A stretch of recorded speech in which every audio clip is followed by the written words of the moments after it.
SRF Audio. An so grauen Februartagen ein bisschen Tagträumen von den nächsten Ferien. Fernab, Sonne im Gesicht, ein kaltes Getränk in der Hand, anstoßen. Na, ich würde nicht Nein sagen. Aber das mit dem Anstoßen ist je nach Feriendestination so eine Sache. Auf der Webseite des Bundes steht nämlich seit ein paar Tagen eine Warnung, und zwar für Menschen, die in die Türkei reisen. Dort steht, es besteht das Risiko, dass Getränke mit illegal gepanschtem Alkohol verkauft oder serviert werden in der Türkei. Das könne tödliche Folgen haben. Grund der Warnung: in den letzten 2 Monaten sind Dutzende Menschen in der Türkei gestorben, weil sie gepanschten Alkohol getrunken haben. Wir beantworten deshalb heute 2 Fragen in News Plus. Erstens, warum gepanschter Alkohol gerade in der Türkei ein Problem ist. Und zweitens, wie man überhaupt erkennt, was man denn da im Glas hat. Das ist nämlich ziemlich tricky, wie ich heute erfahren habe. Schön sind ihr dabei. Mein Name ist Corinna Heinzmann. Mehr als 120 Menschen sind seit Anfang Jahr in der Türkei gestorben. Und Dutzende weitere mussten teils auf der Intensivstation behandelt werden, nachdem sie gepanschten Alkohol getrunken haben. Das berichtet die türkische Nachrichtenagentur Anadolu. Die meisten Fälle habe es in den Städten Ankara und Istanbul gegeben. Gepanschter Alkohol, das heißt, dass im Getränk Methanol vorhanden ist. Also nicht Ethanol, der Trinkalkohol, sondern der Stoff Methanol, der im schlimmsten Fall bis zum Tod führen kann. Was da im Körper genau passiert und wie dieser Stoff im Getränk landet, dazu kommen wir später. Erstmal reisen wir gedanklich in die Türkei, und zwar mit Isabel Gotovac. Sie ist Korrespondentin bei der ARD und berichtet über die Türkei. Also das Problem ist gerade wieder sehr in die Schlagzeilen gekommen, wegen der vielen Todesfälle zuletzt. Das Problem besteht aber schon seit längerer Zeit, muss man sagen. Schon seit vielen Jahren sehen wir in der Türkei immer wieder Tote durch gepanschten Alkohol. Und ein Grund, warum es so viele durch gepanschten Alkohol gibt, ist, Alkohol ist in der Türkei sehr teuer. Die Steuern auf alkoholische Getränke, die explodieren. Die illegale Herstellung von Alkohol in dem muslimisch geprägten Land, die hat deutlich zugenommen. Viele von uns kennen vielleicht aus dem ein oder anderen Türkei-Urlaub sicherlich Rakı. Um mal ein Beispiel zu nennen, das ist dieser Anis-Schnaps. Eine Flasche von dem türkischen Nationalgetränk Rakı kostet aktuell im Supermarkt rund 1.300 türkische Lira. Das sind 35 € und das bei einem Mindestlohn von gerade mal 250 €. Also wir sehen, die Leute können sich nicht wirklich Alkohol leisten. Die Opposition, die fordert deswegen schon lange, man müsse die exorbitanten Alkoholsteuern senken. Es könne nicht sein, sagt sie, dass Alkohol ein Luxusgut für die Leute ist. Vor allem Rakı ist hier ein Nationalgetränk in der Türkei. Doch die islamisch-konservative Regierung von Präsident Erdogan, die hält daran fest. Gibt es denn eine Erklärung, wenn Sie sagen, das ist jetzt schon länger ein Problem, dass jetzt gerade in den letzten 2 Monaten diese Todesfälle so angestiegen sind? Ja, das Problem gibt es schon immer. Also laut einer Studie der französischen Organisation Ärzte ohne Grenzen ist die Türkei sogar eines der Länder mit den meisten Vergiftungen durch Alkohol weltweit. Die Türkei steht da an 8. Stelle in der Welt mit dem Iran, Indien und Russland an der Spitze. Also das Problem gibt es schon lange, und um vielleicht mal ein Beispiel zu nennen, wie lange die Fälle jetzt, die sind nicht die ersten. Schon im Jahr 2009 starben 3 deutsche Schüler in Antalya, beliebte Urlaubsregion, die sicherlich viele kennen, nachdem sie gepanschten Alkohol getrunken hatten. Also der Grund, warum überhaupt Alkohol gepanscht wird in der Türkei, seien die Preise, sagt Isabel Gotovac. Die Regierung hat schon vor Jahren die Steuern auf Alkohol erhöht. Das führt dazu, dass einige selber Alkohol brennen oder dass Alkohol eben gepanscht und dann verkauft wird, was tödlich enden kann. Und diese Dutzenden Todesfälle in Ankara und Istanbul und weiteren Städten werden auch in der Türkei diskutiert. Die Fälle mit dem gepanschten Alkohol bzw. die Todesfälle, die sind ein großes Thema. Gerade jetzt durch die große Zahl der Todesfälle ist das auch in den Medien ein großes Thema. In den letzten Tagen haben die türkischen Medien immer wieder darüber berichtet. Aber schaut man beispielsweise aufs Nachtleben in den großen Städten, wie jetzt beispielsweise Istanbul, dann scheint das nicht ganz so viele Leute zu schockieren. Es geht so weiter wie immer. Die Leute lassen sich ihren Partyspaß dadurch nicht nehmen und trinken weiter Alkohol. Also von der Verunsicherung ist hier nichts zu spüren. Sie haben es schon ein bisschen angetönt mit diesen Steuern. Wie funktioniert das denn genau von den Leuten her, die das jetzt machen mit diesem gepanschten Alkohol? Wie gehen Sie vor und was ist die Motivation dahinter? Ja, also die Motivation derer, die Alkohol panschen, ist sicherlich nicht, dass jemand zu Tode kommt. Um die aktuellen Entwicklungen bisschen besser zu verstehen, muss man vielleicht weiter zurück in die Vergangenheit schauen. Seit 2002 ist die AKP von Erdogan an der Macht.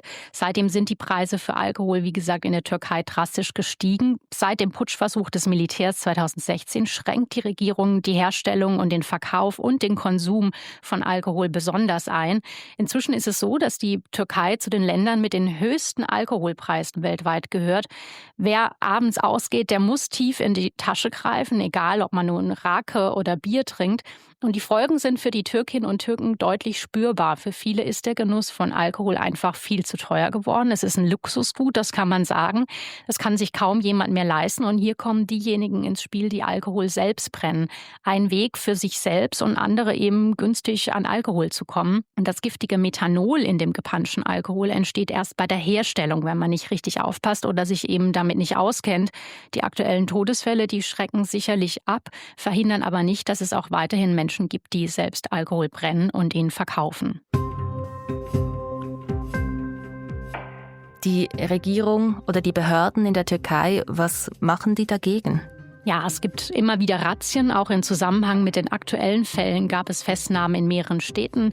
Den Männern wird vorgeworfen, gepanschten Alkohol hergestellt und verkauft zu haben. In Istanbul zum Beispiel haben die Behörden seit Jahresbeginn sogar 60 Geschäfte geschlossen, weil dort solcher Alkohol verkauft wurde. Und nicht nur das, die Behörden haben dort auch 30.000 Liter gepanschten Alkohol, also giftigen Alkohol, beschlagnahmt. Gar nicht auszudenken, wäre dieser Alkohol unter die Leute gekommen. Interessant ist, dass Alkohol in der Öffentlichkeit gar nicht so eine große Rolle spielt in der Türkei. Es gibt ein Werbeverbot, ein Verkaufsverbot für Alkohol. Also nach 22 Uhr dürfen alkoholische Getränke gar nicht mehr verkauft werden. Und auch die hohen Steuern auf Alkohol scheinen die Menschen nicht abzuschrecken. Aber all diese Maßnahmen der Regierung bringen nichts, dass es nicht immer wieder zu solchen tragischen Todesfällen durch gepanschten Alkohol kommt, wie im Moment in der Türkei. Die Türkei ist nicht das einzige Land, das Probleme hat mit gepanschtem Alkohol. Auch in anderen Ländern gab es immer wieder Berichte über Todesfälle. Zum Beispiel im Iran, da sind vor 7 Jahren über 80 Menschen gestorben. Oder auch in Tschechien, Litauen oder im südostasiatischen Land Laos gab es Todesfälle. Damit kommen wir zur Frage, wie man das denn überhaupt merkt, was man da im Glas hat.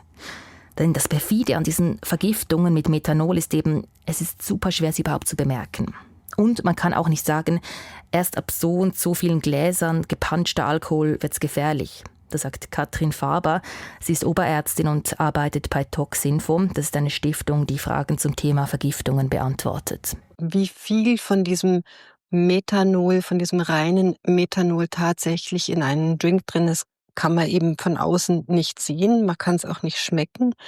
Es ist ein toxischer Alkohol, der fast geschmacklos ist und von dem her am Anfang gar nicht auffällt. Das ist das Gefährliche daran. Also es braucht eine ganz, ganz geringe Menge, die schon gefährlich sein kann. Und man sieht sie nicht, nimmt sie nicht wahr und spürt sie nicht. Das ist das Gefährliche hier. Man sieht's nicht, man schmeckt's nicht. Wenn man jetzt so einen Drink konsumiert, in dem dieses Methanol drin ist, was sind die ersten Symptome, Anzeichen, die man bemerken könnte? Das sind sehr unspezifische Symptome. Es kann sein, dass es eine leichte Übelkeit macht, ein bisschen Unwohlsein. Es kann leichte Rauschsymptome machen. Das sind aber alles Symptome, die mit dem Trinkalkohol auch vorkommen können. Also rein von der Symptomatik kann man es initial nicht unterscheiden vom normalen Trinkalkohol.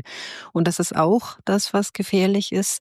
Also man möchte ja einen Rauscheffekt, wenn man Alkohol trinkt, wenn man einen Drink nimmt. Also das sind alles Symptome, wo man noch nicht reagieren würde, wenn man nicht weiß, dass das gepanschte Alkohole sind. Das ist genau die Gefahr.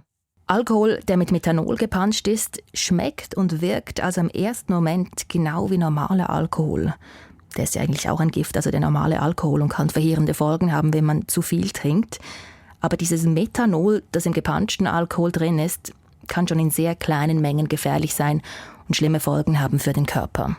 Am Schluss ist es so, dass es eine Schädigung machen kann im Gehirn, insbesondere bei den Sehbahnen. Es kann zu sogenannten Schneegestöbersehen, so kann es oft anfangen kommen, oder auch dann bis zu einer Blindheit führen. Und das ist das Gefährliche an den toxischen Alkohol. Der Körper übersäuert, der Stoffwechsel kommt nicht mehr klar. Es kann zu Krämpfen, Problemen im Gehirn, Erblinden oder eben im schlimmsten Fall auch zum Tod führen. Theoretisch, also wenn man früh genug reagiert, ist es möglich, etwas dagegen zu tun. Es gibt zum Beispiel ein Medikament, das hilft. Aber man sollte im Idealfall noch vor den ersten Symptomen Hilfe suchen. Wichtig ist, dass man sich nicht darauf verlässt, erst bei Symptomen zu handeln. Das ist bei den toxischen Alkoholen wichtig. Also der Schritt wäre quasi, wenn ich den Verdacht habe, meinetwegen in irgendeiner Spelunke war und nicht weiß, wo der Alkohol her war, dann ist es sicherer, ins Spital zu gehen und sich behandeln zu lassen, als einfach zu warten, ob es einem dann schlecht geht oder ob man irgendwann Sehstörungen bekommt, weil dann ist es zu spät, dann ist quasi der Effekt schon eingetreten. Es gibt Fälle, wo es bleibt, es gibt Fälle, wo es sehr langsam regredient ist, aber die sind wirklich sehr ernst zu nehmen. Die Ärztin sagt, die einfachste Methode, um sich zu schützen, sei vorsichtig sein, schon vor dem Trinken.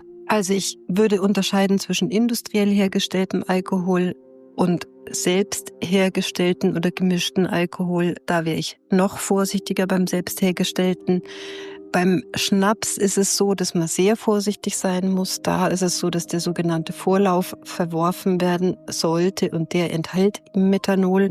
Also ich glaube, wichtig ist, dass man wirklich informiert ist, dass man weiß, der ist dort im Umlauf und informiert ist, dass man bewusst konsumiert, dass man sich bewusst entscheidet, ob man irgendwo in einer schummrigen Bar sich einen Drink mixen lässt oder nicht. Ich wäre momentan mit solchen Dingen sehr vorsichtig und sehr zurückhaltend. Sagt Katrin Faber von der Stiftung Toxinfo, die auf Vergiftungen spezialisiert ist.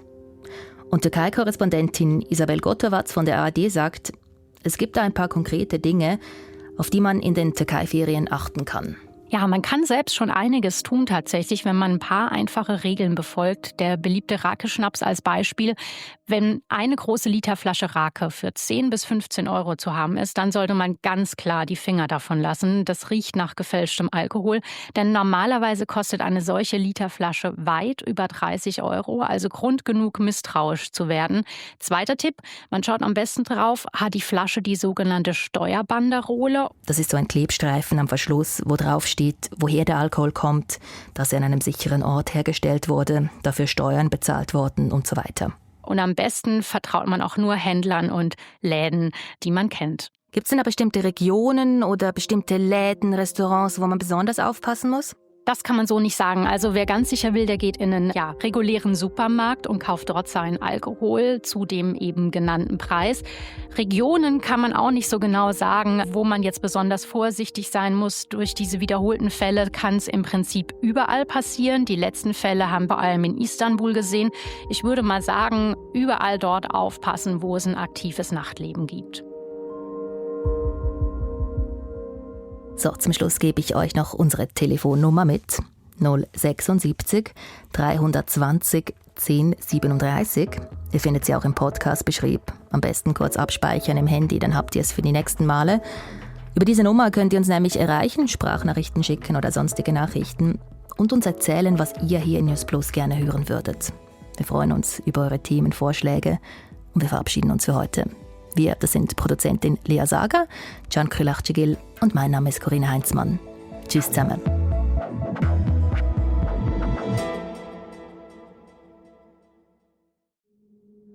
Das war ein Podcast von SRF.